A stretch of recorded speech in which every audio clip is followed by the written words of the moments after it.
వేసేసిన వాళ్ళకు 10,000 కోట్లు తల్లికి వందనం ఇస్తే వాళ్ళకు అరవకొరవగా కనిపిస్తుంది కదా సార్. అంటే ఇప్పుడు వాళ్ళ నాయకుడు ఎదుర్కొంటా ఉన్న కేసులే 1,00,000 కోట్లు.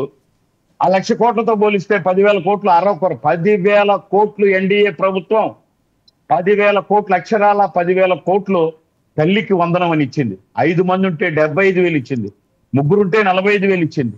పడిన ప్రతి బిడ్డ తల్లి. ఇక్కడ ఎక్కడ పార్షియాలిటీ చూడాల. నేను స్వయంగా నా కాన్స్టిట్యున్సీలో కావచ్చు, పక్కన కాన్స్టిట్యున్సీలో చాలా మంది వైసీపీ వాళ్ళ దగ్గర విన్నా, అన్న ఎంత అప్డేటెడ్ గా వచ్చింది, మా ఇంట్లో 4 ఉన్నారు, నాకు 60,000 వచ్చింది. ఇట్లా హ్యాపీగా విన్నాం. కానీ ప్రభుత్వం తీసుకున్న చర్యలు మరి ఏదో ఒకటి గుడ్డగాల్చి ముఖాన్ని వేసేయాలి. యాక్చువల్ గా చాలా హ్యాపీగా, చాలా చాలా బాగుంది. ఇప్పుడు ప్రభుత్వాన్ని నిలదీసినప్పుడు మీరు అక్కడికి ఎందుకు వెళ్ళలేదు, మీరు ఎందుకు వెళ్తారు అని అడుగుతున్నారు. మీరు యువతకి ఏం చేశారు? మీరు యువతకి చేసుంటే చిన్న ఎగ్జాంపుల్ చెప్తాను సార్. మీ కాన్స్టిట్యున్సీలో అంటే పులివెందుల కాన్స్టిట్యున్సీలో ఒక ముఖ్యమంత్రి స్థానంలో ఉండి మీరు కొంత అంటే ఎవరికైనా, శ్రీకాంత్ గారికైనా, ఆంజనేయ రెడ్డి సార్కైనా, నేకైనా మన సొంత నియోజకవర్గం మీద కొంత ఉంటుంది. మీరు ఒక 30-40 కోట్లు అభివృద్ధి పనులు ఇచ్చారు. 5 సంవత్సరాలు బిల్లుగాల అదే యువత వచ్చి మీ ఇంటి మీదకి రాళ్ళు వేశారు. ఆయన పిలుచుకొని మీరు సోషల్ మీడియాలో దమ్మును పట్టుకోండి అంటాడు. ఒక 30-40 కోట్లు నిజంగా ఇలా జరిగిపోయింది, నీ దగ్గర ఒక డబ్బులు మరి నీకు సొంత కార్యకర్తలను ఆదుకోవాల్సింది. మా సొంత డబ్బులు 3,000 మందికి ₹1,00,000 చొప్పున మేము మా నాయకుడు నాగేంద్ర గారు ఎందుకు సార్ నేను అది చేస్తాను, నేను ఇది చేస్తాను, అవన్నీ ఏం చేయలేదు కాబట్టి మీకు అవకాశం వచ్చింది, 1 ఏడాది అయ్యింది. ఇప్పుడు 5 సంవత్సరాల్లో ఏం జరిగిందని ఇంకెంతకాలం చెప్పుకుంటారండి? అది మీకు ఏంటి దానివల్ల ఉపయోగం?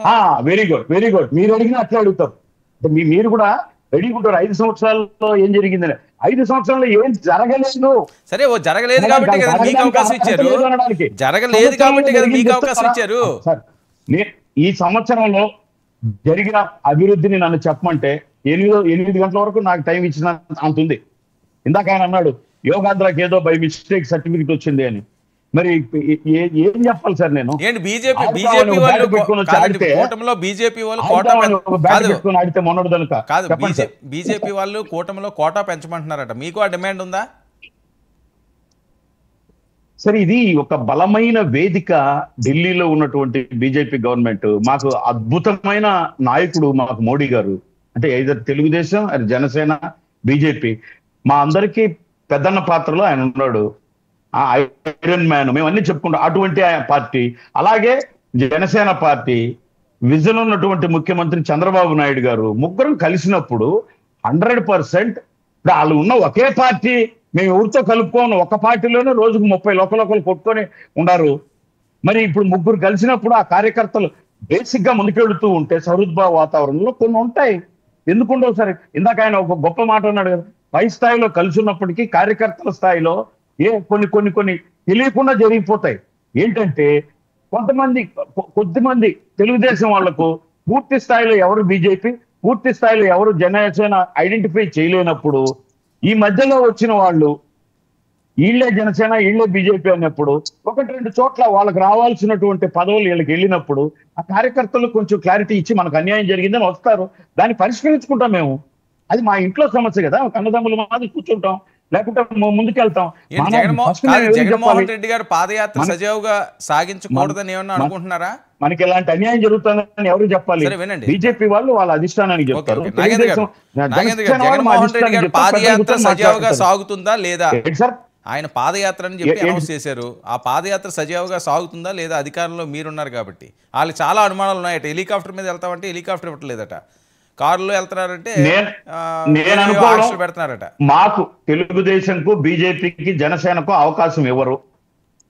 ప్రతి వైసీపీ కార్యకర్త మా జీవితాలను ఎందుకింత బొగ్గుపాలు చేసినావు నిన్ను నమ్ముకుంటే, పాదయాత్ర అంటే వాళ్ళు చెల్లెలు చెప్పినట్టు పాదాల మీద నడిచే యాత్ర, లేదంటే పొర్లు దండాల యాత్ర, ఏ యాత్ర చేసినా నువ్వు మాకు వద్దు బాబు, 151 నుంచి 11కు వచ్చినా ఇంక నువ్వు మళ్ళీ పాదయాత్ర అనే ప్యాషన్తో వచ్చినావంటే మా జీవితాలు నాశనం, ఇప్పటికే మా జీవితాలు నాశనం అయిపోయినాయి అని వైసీపీ కార్యకర్తలు నిలదీయడానికి రెడీగా ఉన్నారు.